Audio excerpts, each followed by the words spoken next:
Ay, buenas, ¿qué hay? Nada, solo comentaros un poco cómo va esta actividad para que no hayáis estado. Yo creo que la mayoría ya estuvisteis, diciendo, bueno, igual ya es complicado que repitáis, pues si no sois de aquí, pero bueno, siempre está bien que lo sepáis, ¿no? Esta actividad se llama Por la Vida na Veiga y consiste básicamente, Pablo más o menos lo sabe, en que nosotros invitamos a una persona.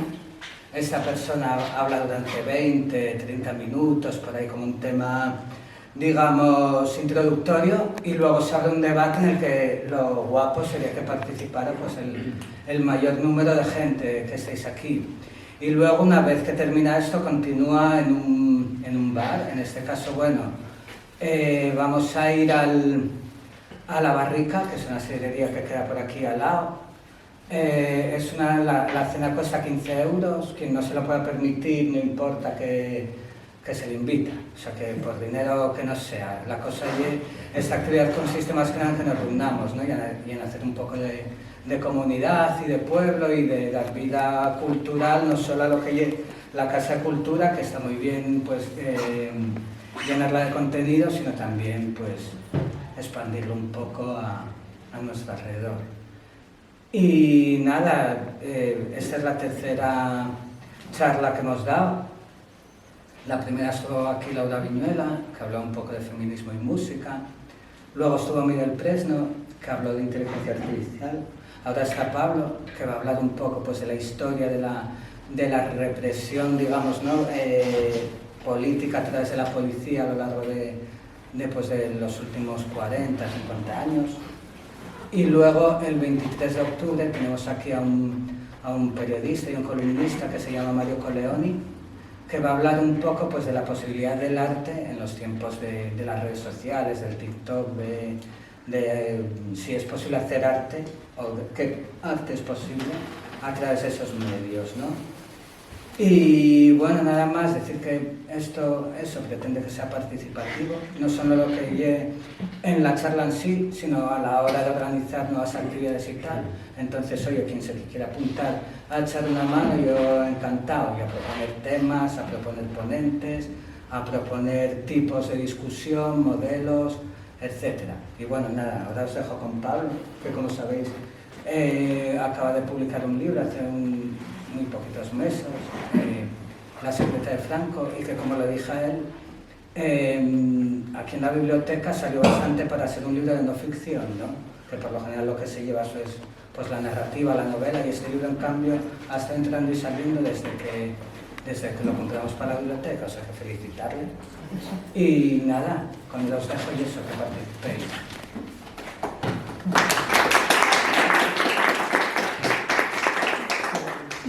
Bueno, primero, muchas gracias a Ramón y a la Biblioteca de Belgrado por la invitación. Bueno, la verdad que para mí es un orgullo estar aquí y bueno, la verdad que hacer estas cosas, ¿no? en pueblos y demás, pues es muy importante, ¿no? Dinamizar la vida cultural. Y bueno, pues muchas gracias a los amigos y toda la gente que estáis aquí. Y bueno, pues la idea un poco de la charla, bueno, es eso. La verdad que eso, a mí me gusta es hablar poco y luego que haya un poquito de debate, porque bueno, yo creo que lo que voy a tratar aquí, pues tiene bastante actualidad, ¿no? Viendo las últimas noticias que hemos tenido, ¿no? Bueno, como bien dijo Ramón, pues bueno, he publicado hace poco un libro, que es La secreta de Franco, que es la historia un poco de la brigada político-social, que fue una de las la policía política, ¿no? De la dictadura franquista. Y bueno, pues yo en el libro intento hacer un hilo, ¿no? Sobre lo que fue esta policía, la represión, ¿no? Contra los diferentes sectores antifranquistas, y bueno, también hacer un hilo con lo que fue la transición y también la actualidad, ¿no? Porque bueno, entiendo que este cuerpo tiene mucho de actualidad. De hecho, bueno, en los últimos meses, ¿no? Hemos visto muchas noticias, ¿no? Por ejemplo, el tema de la operación Pegasus, ¿no? Que bueno, fue una operación, lo llaman el Watergate a la española, ¿no? De espionaje, ¿no? Por parte del CNI, de los servicios secretos, de inteligencia, donde bueno, participaron, donde se espiaron, ¿no? A líderes independentistas, de izquierdas, a abogados, a periodistas, sobre todo de Cataluña y del País Vasco. Y luego también está la famosa operación Kitchen, ¿no? De espionaje a Bárcenas, ¿no? Al tesorero del Partido Popular por parte del Ministerio del Interior. Y bueno, pues estamos viendo, ¿no? Cómo todo este tema de los espionajes que está siendo a la palestra en los últimos meses, pues no es algo casual, no son manzanas podridas, como se suele decir, sino que bueno, en los últimos años pues hemos visto muchos casos, ¿no? de corrupción policial, de torturas a personas que se movilicen, que se manifiestan, ¿no? Por ejemplo, bueno, en todo el tema del 1 de octubre en Cataluña, las manifestaciones que ha habido, pues el 15M, las diferentes movilizaciones que ha habido estos años. De hecho, bueno, en los últimos 10 años, más de 500 policías han sido juzgados y han sido condenados por casos de torturas policiales, ¿no? O sea, que un número bastante significativo en democracia, ¿no? Y luego, bueno, entre 2004 y 2015, más de 6.000 casos de torturas policiales. O sea, es un caso que no es una cuestión de manzanas podridas, sino que pues está bastante arraigado todos estos temas, ¿no? Y bueno, digamos que dentro de estas operaciones que hablaba antes, ¿no? La Operación Pegaso y la Operación Kitchen, hay un personaje que aparece en mi libro, ¿no? Y que bueno, yo descubrí a través de unos expedientes de unos policías de la Brigada Político-Social, que es el famoso comisario Villarejo, ¿no? El famoso Villarejo, que bueno, la verdad que ha estado en todas las salsas, ¿no? De espionaje al rey, de espionaje a los líderes independentistas, en el tema del Partido Popular. Y bueno, pues Villarejo, yo, bueno, consultando información de archivos, expedientes de policías y demás, pues de repente me encuentro el nombre de este personaje en los años 70, ¿no? La Brigada Político-Social, deteniendo a militantes antifranquistas. O sea, aquí vemos cómo, pues en estos años, en 40 años de democracia que llevamos, pues muchos de estos policías pues pasaron de la dictadura a la democracia a trabajar pues tanto para la policía democrática como pues eso, en la seguridad privada, como el caso de Villarejo, ¿no? O para su propio interés, ¿no? En espionaje y demás. Bueno, ahora voy a entrar un poco en todo ello. Y bueno, pues vemos cómo no es una cuestión del pasado, ¿no? No es una cuestión de cosas del pasado, sino incluso muy presente, ¿no? Como el personaje este de Villarejo y de muchos más que voy a hablar un poco ahora, ¿no? Entonces, bueno, yo cuando empecé la tesis y luego con este libro, pues bueno, yo creo que la tarea del historiador, ¿no? Del investigador, no tiene que ser solo acumulación de datos y de fechas, sino que también tiene que atraer a cuestiones del presente y ver si esas cuestiones del presente el pasado afecta, ¿no? Si los errores del presente tienen que ver con el pasado, ¿no? Y también en los últimos años, ¿no? Ha habido, con este tema de la Brigada Político-Social, pues ha habido denuncias, ¿no?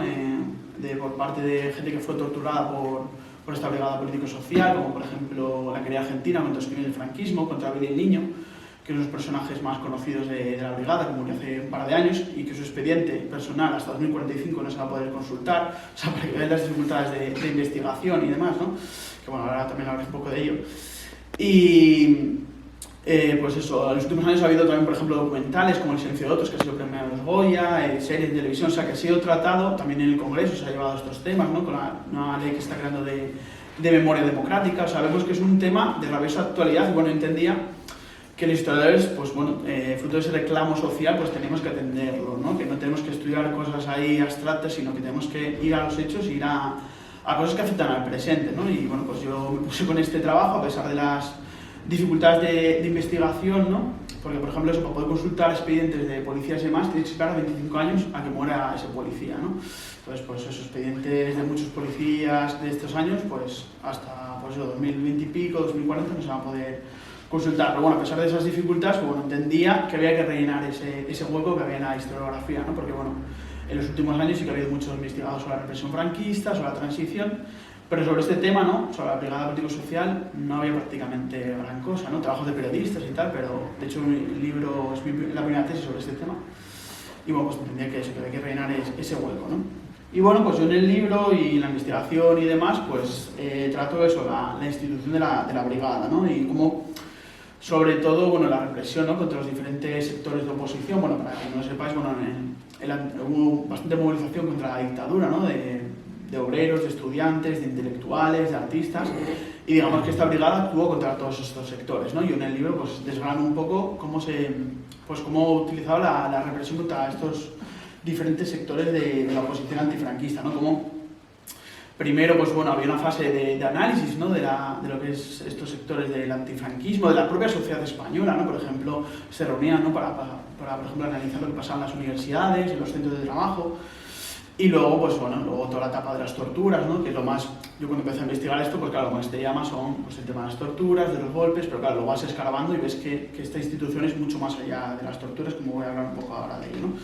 Y bueno, pues eso, la brigada pues la trato desde sus inicios, ¿no? En 1941, que es cuando se crea la ley de policía, ¿no? Con sus raíces en la Gestapo nazi. De hecho, un año antes, en 1940, Himmler, que era el jefe de la Gestapo, viene a España y se entrevista con autoridades policiales españolas y demás, y luego no es casual que al año siguiente se crea esta ley, ¿no? Y bueno, pues eso, las relaciones con la Gestapo y demás, y luego, bueno, pues desgrano toda su actuación pues, en los años 50, en los años 60, en los años 70. Luego también, ¿no? Las relaciones que tiene, por ejemplo, con la CIA y el FBI, porque sí que es verdad que todo el tema de la Gestapo nazi sí que es más conocido, pero todo el tema de cómo la CIA entrena, por ejemplo, a policías españoles que viajan a Estados Unidos para entrenarse en técnicas policiales, de infiltración policial y demás, no es tan conocido, ¿no? De hecho, en el libro hablo de varios policías a finales de los años 50 que viajan a Estados Unidos para recibir cursos de instrucción de la CIA.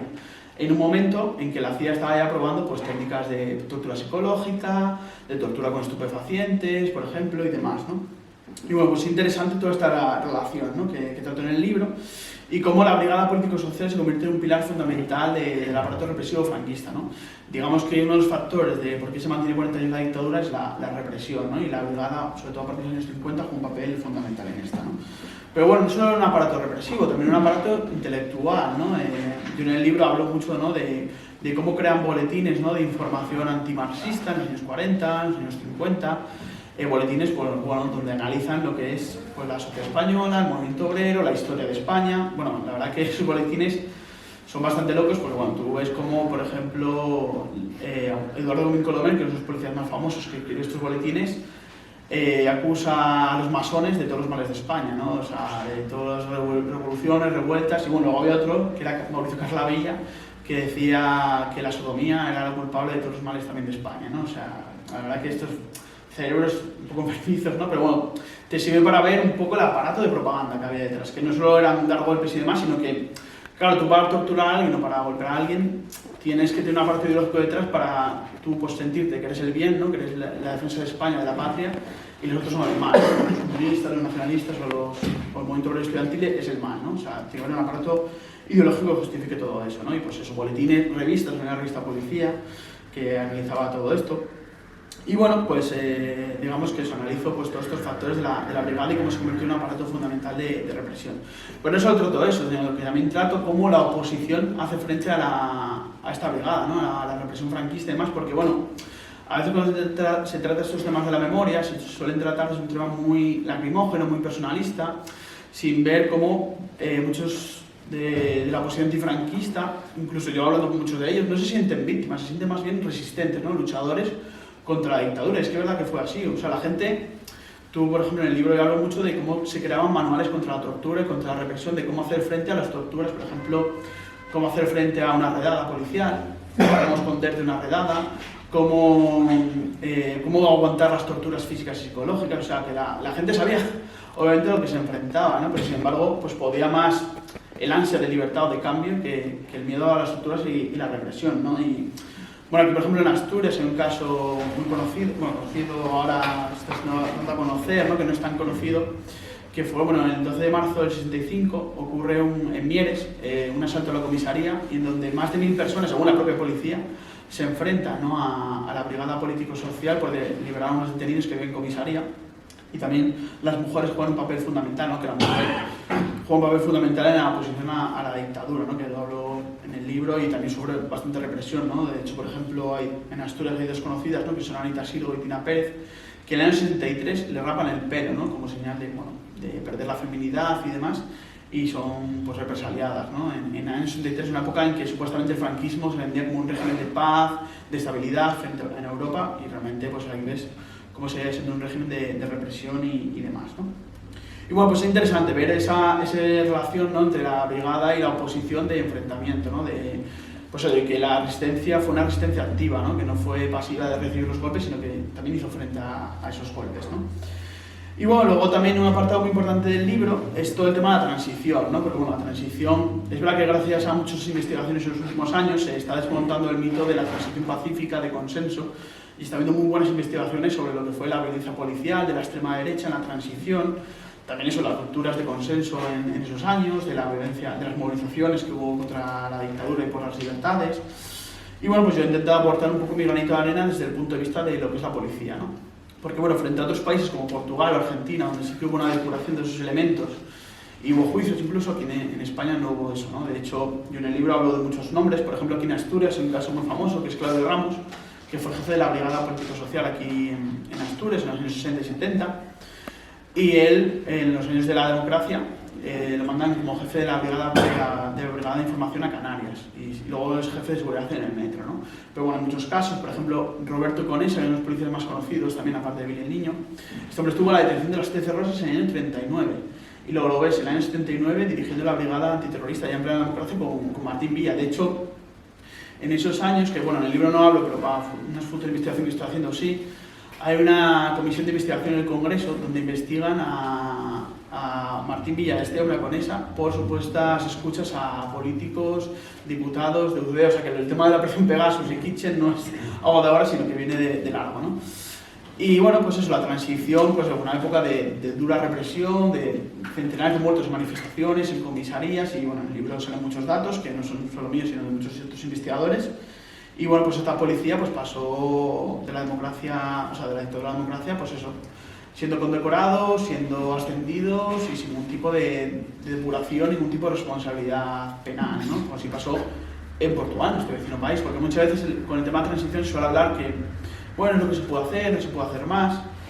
Tú tienes en Portugal un año antes de que aquí muriera Franklin, que van a pasar la transición, tienes que hay una revolución y tienes que hay juicios. De hecho, la verdad que Portugal es un país bastante envidiable en eso, porque ahora en Portugal hay un museo en Lisboa, que es el Museo da Juve, que es un museo de la represión y de la PIDE, de la policía política, y aquí en España, de momento, no tenemos nada sobre eso, ¿no?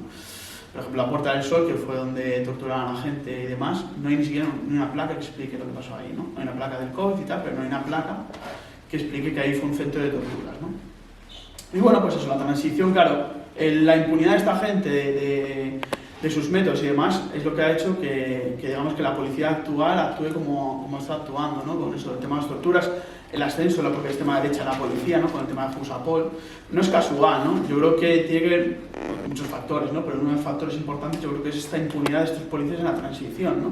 Que pudieran actuar a sus anchas, utilizando los mismos métodos, y claro, pues lo pasó generación tras generación, ¿no? De hecho, a ver, obviamente ahora de la brigada no quedará prácticamente, quedará uno o dos, pero la mayoría están jubilados o han muerto, ¿no? De hecho, Billy el Niño, por ejemplo, que actuó en los últimos años de la franquismo, claro, tiene 70 años cuando murió, o sea, claro, eso, la mayoría de policías ya están muertos, ¿no? Pero claro, en estos años, yo en el libro relato, ¿no? Por ejemplo, los GAL, el terrorismo de Estado, la corrupción en la Expo del 92 de Sevilla. Luego, por ejemplo, un caso muy desconocido, que fue el caso del Nani, en el año 83, que desaparece en Madrid, ¿no?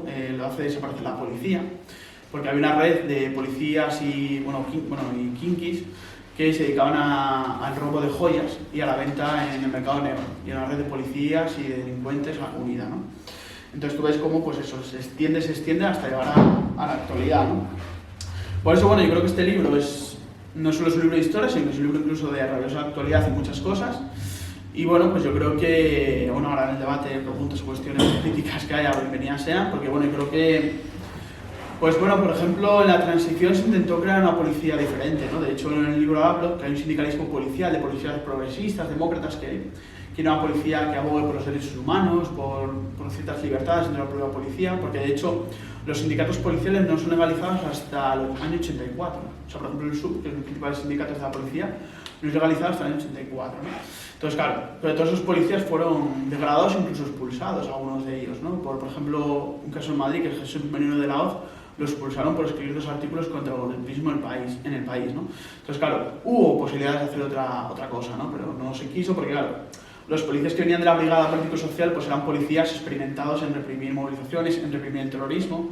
Entonces, claro, pues prefirieron, tanto gobiernos del CDE como el PSOE, les valió más, ¿no? El utilizar a estos policías que sabían de todo ello, a pesar de los crímenes que habían cometido en el franquismo, que otra policía, ¿no? Entonces, claro, yo creo que muchos de los problemas que hay en la policía actual vienen de ahí, ¿no? Entonces, bueno, ahora el debate que haya pues se puede discutir y demás, pero yo creo que los grandes problemas es ese, ¿no? Entonces, tú ves eso en otros países, obviamente en todos los países problemas con la policía y con el orden público hay en prácticamente todos los países, ¿no? Pero, por ejemplo, con el tema de la investigación, por ejemplo, yo para el tema de la CIA, yo lo tuve que consultar en los archivos de la CIA que están colgados en internet. La CIA, sabemos los crímenes que ha cometido a lo largo y ancho del mundo, y tú puedes consultar su archivo en internet, mientras que en España, para poder consultar archivos policiales y tal, tienes muchas dificultades, ¿no? De hecho, ahora muchos estamos insistiendo, ¿no? En que se abran los archivos con la nueva ley de secretos oficiales.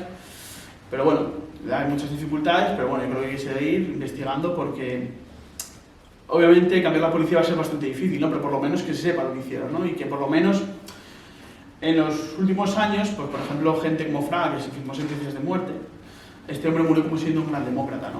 Y por lo menos ahora, personajes como Martín Villa, que fue ministro del Interior en esos años y que fue cargo franquista, por lo menos este hombre está reconociendo los crímenes que cometió. Ovidio el Niño por lo menos está muriendo siendo reconocido como lo que fue, ¿no? Un torturador. Entonces, por lo menos, aunque no hay una justicia penal, pero por lo menos una justicia histórica fruto de la investigación, ¿no? Entonces, bueno, es mi granito de arena y, bueno, ahora bienvenido al debate y, bueno, ahora cualquier pregunta, cuestión crítica, bienvenida sea, ¿no?